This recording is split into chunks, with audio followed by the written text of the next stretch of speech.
Hello friends, welcome to my channel झटपट recipe. तो आज मैं बनाने वाली हूँ झटपट रेसिपी में टिंडे की सब्ज़ी। वैसे तो इसे काफ़ी लोग भिंडस के नाम से भी जानते हैं और कुछ लोग टिंडे के नाम से भी जानते हैं। और ये भी बहुत ही क्विक टाइम में बहुत ही टेस्टी बनती है। और इसका बनाने का तरीका हर किसी का अपना अलग होता है। मैं इसे थोड़े डिफरेंट स्टाइल में चने की दाल में बनाती हूँ और इसमें भी बहुत अच्छी लगती है, इसलिए मैं आपसे शेयर कर रही हूँ। तो इसके लिए मैंने यहाँ पर एक छोटी वाटी चने की दाल ले लिया था और मैंने चने की दाल को 2 बार पानी में अच्छी तरह से वॉश कर लिया था और थर्ड टाइम मैंने इसमें 1 गिलास पानी डालकर इसे आधे से पौने घंटे के लिए भिगोकर छोड़ दिया था। इसे इसलिए मैंने भिगो कर छोड़ दिया था कि इसे अगर हम डायरेक्ट पकाने के लिए लेंगे तो ये जल्दी गलती नहीं है। तो अगर हम इसे थोड़ी देर पहले भिगा देंगे तो ये गलने में आसानी हो जाती है इसके बाद फिर मैंने यहाँ पर एक मीडियम साइज़ का प्याज ले लिया था और उसे मैंने बारीक स्लाइस करके रख दिया था। और फिर उसके बाद मैंने इसके बाद यहाँ पर लिया है हरी मिर्च। तो हरी मिर्च मैं यहाँ पर ले रही हूँ 3 से 4 अदद। मैंने तीन हरी मिर्च ले लिए यहाँ पर। और मैंने आपको हमेशा से कहा है कि मैं लौंगी मिर्ची ही यूज़ करती हूँ, फीकी मिर्ची नहीं यूज़ करती हूँ, क्योंकि मेरे घर में ज़्यादा तीखा खाया जाता है। तो मैंने हरी मिर्च 3 काट ली है, उसे बारीक कट करके रख दिया है। अब उसके बाद हमने यहाँ पर भिंडस ले लिया है। अब काफ़ी लोग भिंडस का ये जो ऊपर का ग्रीन कवर होता है ये भी छील लेते हैं, बट उसे नहीं छीलना चाहिए, बिकॉज़ मेन जो टेस्ट होता है उसी से होता है मेरे हिसाब से।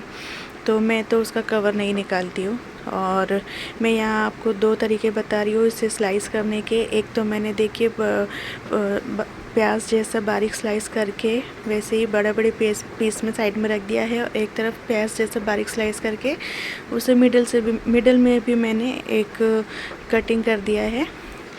तो आपको वही बताना था कि दोनों भी तरीके से आप कटिंग कर सकते हो, बट इससे ज़्यादा पतला और छोटा पीस नहीं रखना है, बिकॉज़ ये जो है बहुत जल्दी नरम हो जाएगी तो फिर उसमें घुल जाएंगी चने की दाल में और दिक्कत नहीं आएंगी। तो इसलिए मैंने ज़्यादा बड़ा और मोटा साइज़ भी नहीं रखा और बहुत ज़्यादा पतला भी नहीं कटिंग किया है, इसे बिल्कुल मीडियम साइज़ में कटिंग किया है। उसके बाद मैंने एक टमाटो ले लिया था मीडियम साइज़ का, उसे भी बारीक चॉप करके रख दिया है। अब इसके बाद हमारा अगला प्रोसेस ये रहेगा कि हमने एक कुकर में तेल डाल देना है 1 से 1.5 पल्ली, और उसमें मैंने यहाँ पर कड़ी पत्ता डाला है 5 से 6, उसमें 1 छोटा टीस्पून ज़ीरा डाल दिया है, और जो हमने प्याज को स्लाइस करके रखा था वो डाल दिया है। यहाँ पर हमको बिल्कुल लाइट ब्राउन या उससे भी कम, जो सॉफ्ट कहते हैं, सॉफ्ट रखना है हमें प्याज को, वहाँ तक ही हमें तलना है, बहुत ज़्यादा काली नहीं करनी है। और जब प्याज थोड़ी सॉफ्ट होने लगेंगी तब उसमें हमने ग्रीन चिल्ली जो कटिंग करके रख दिया था वो ऐड कर लेना है।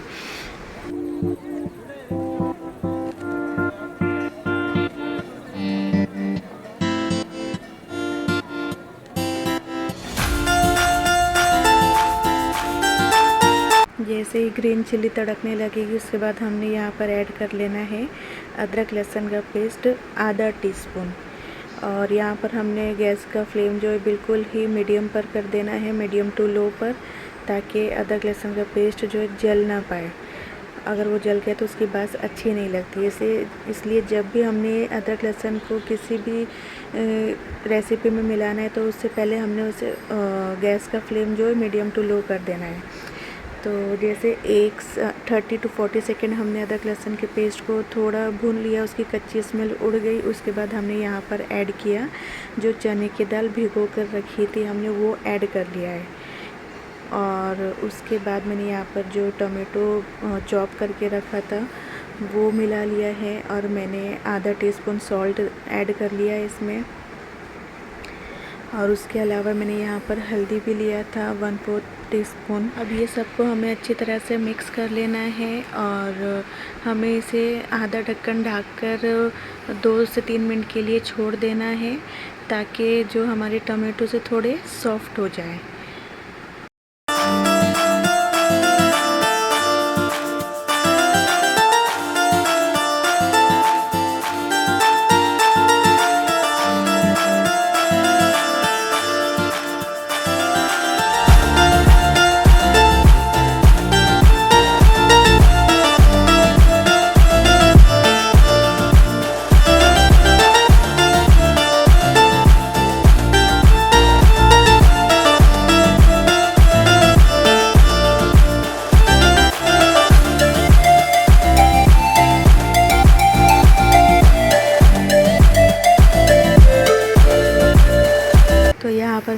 टमाटर जो है अच्छी तरह से सॉफ़्ट हो चुके हैं 2 मिनट में ही।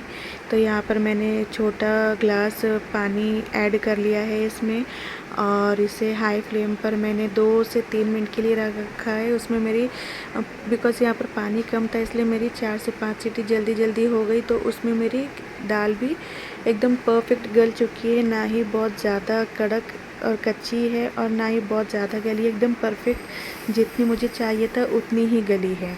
बिल्कुल हमें 2 से 3 मिनट के लिए ही हाई फ्लेम पर बिल्कुल थोड़ा सा पानी डालकर रखना है, ताकि दाल जल्दी से गल जाए।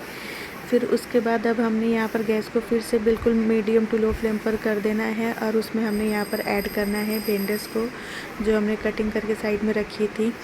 और भिंडीस को इसमें ऐड करके जो पूरे मसालों में अच्छी तरह से मिक्स कर लेना है।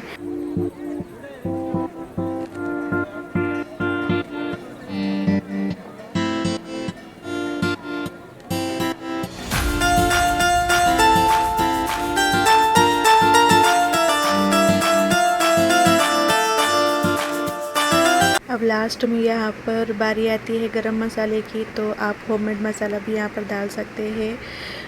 बट मैं तो ज़्यादा सब्ज़ी वगैरह के लिए मैगी मसाला ही रेफ़र करती हूँ, बिकॉज़ सब्ज़ी वगैरह में मैगी मसाला बहुत ही बेस्ट टेस्ट देता है।